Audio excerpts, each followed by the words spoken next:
còn quý lắm mình non hoa rồi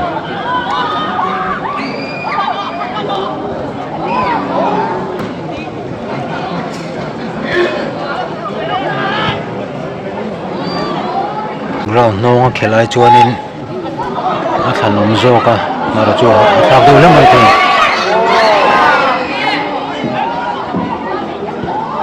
25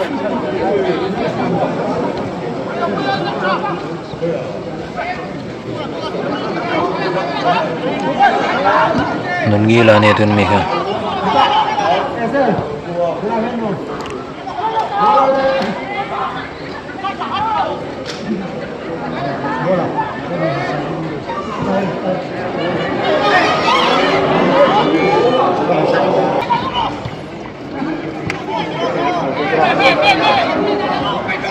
aku lihat coba nanti boy mantlan mai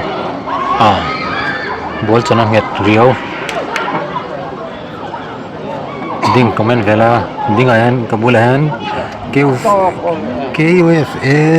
right winger chami ding awani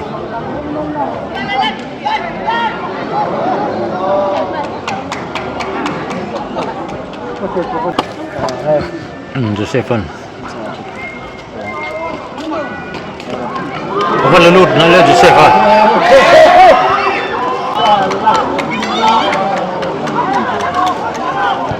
còn pui là mình bol chân sân sông dễ đó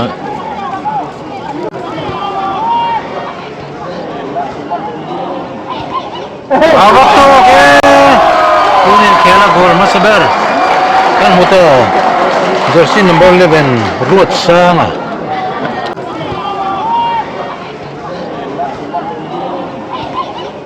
waktu oke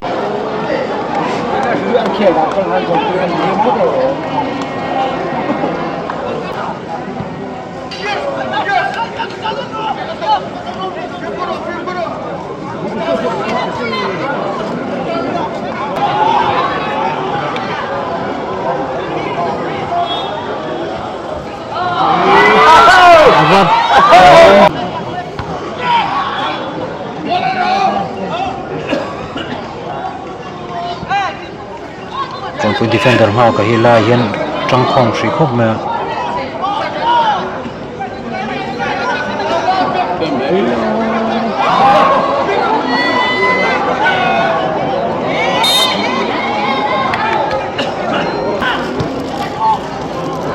vắt vắt thì buổi mất lắm mới xôm dễ là hồi khi nào mất đây phải bố rọc sâu sang đúng mặn lắm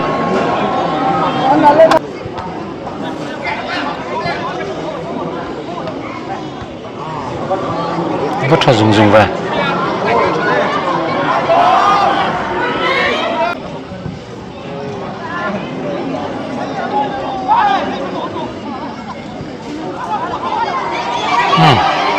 sao liền à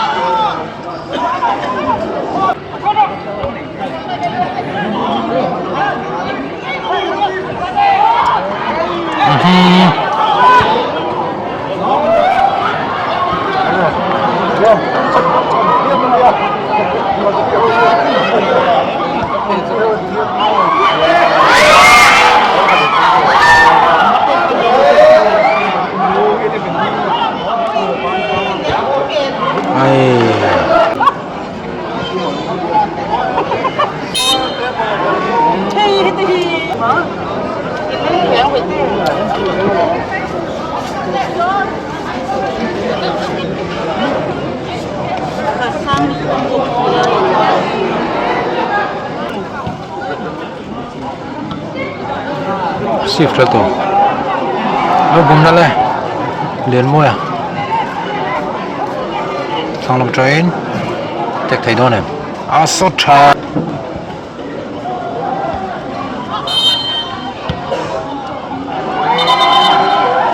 dead ball awat su sak tra rồi sang mana mat ai ma ki pertama lai lo chia chia ne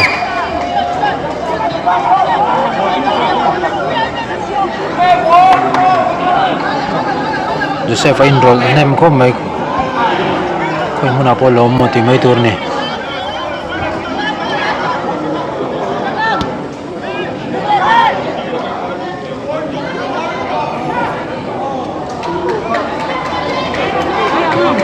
Marin lamin narap viewa lati digzela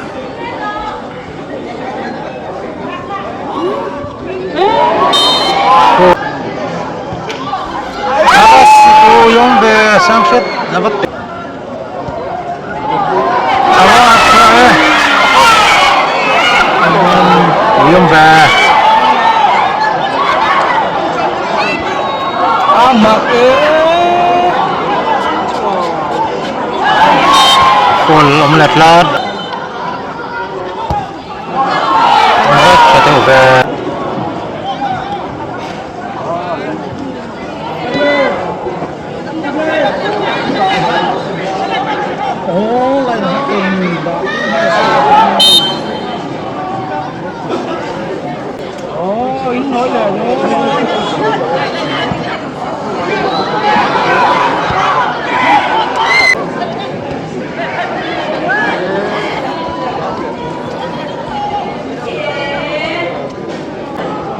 Isaac 16 mà chọn xe nào quyền là giang viết nó bố còn chuột chuột man thôi nó còn làm phui chơi em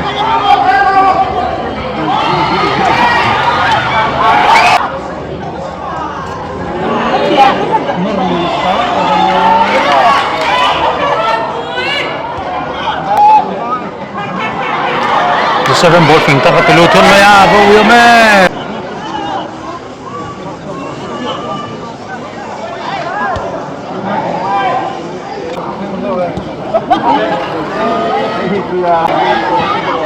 Nanduk chopper karne mai passing po chalao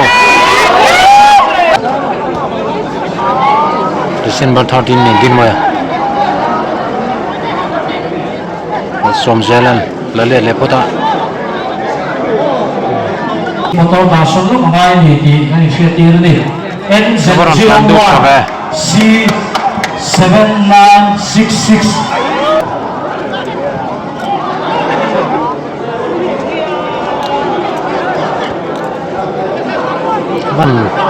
Try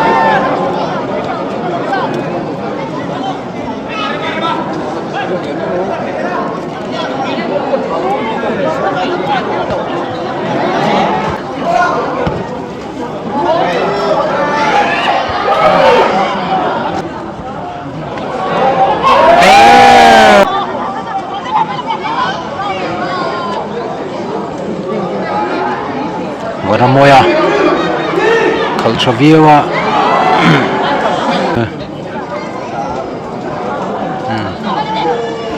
Waktu Hai kena bat leni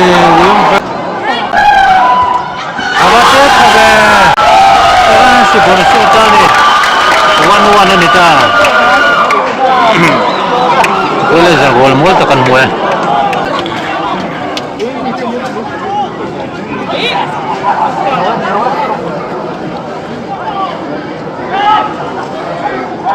Oh, 11 bebe.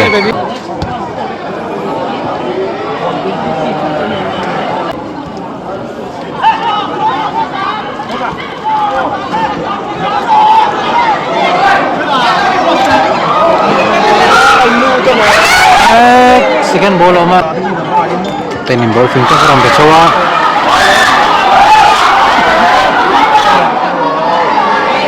Coach doon Johan Lau Mali Fighter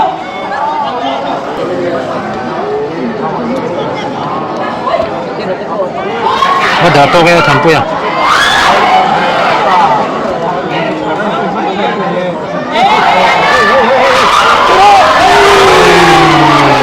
Gemo ya uyong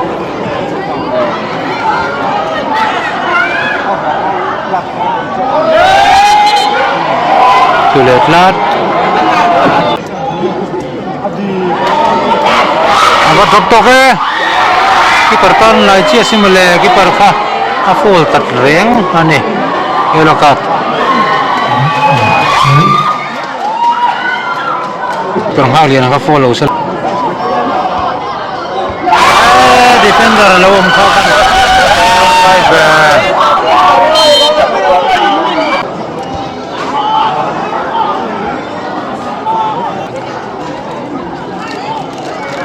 Chef Wolfing Z में पे लूट लिया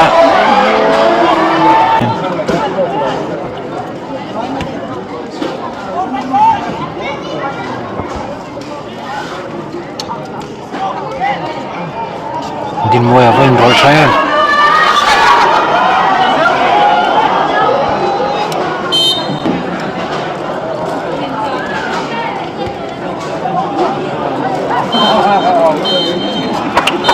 full time 1-1 ne tatan mai extra time khelangai don ne extra time khelawin tie breaker penalty shootout da sakjok an zong don ne Dorin FC tan jersey number 13 din boya pen line nun gelan voi ni pen na chen sen ai ta pe don ne kon puitan awa